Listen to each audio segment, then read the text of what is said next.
नमस्कारं। ग्रीष्मकाल आरम्भः। बालस्य वस्त्राणि कथं भवेत्? अहं हे बेबी क्लोदिङ्ग् क्रीणितवती।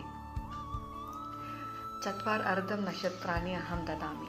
अर्धमन्दं किमर्थम्? अन्ते वदिष्यामि। एतानि तूलीवस्त्राणि जबलशैली अस्ति, तदा बालस्य कृते सुखेन भवति। चित्रेण अपि सुन्दराणि सन्ति। मूलं मध्यमेव एव अस्ति। अत्र भारतसंस्कृतस्य वस्त्राणि अपि सन्ति।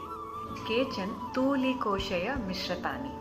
अर्धनक्षत्रं मन्दं यतः अहम् एते वस्त्रं स्वल्पं कृशम् एते अनुभवतु।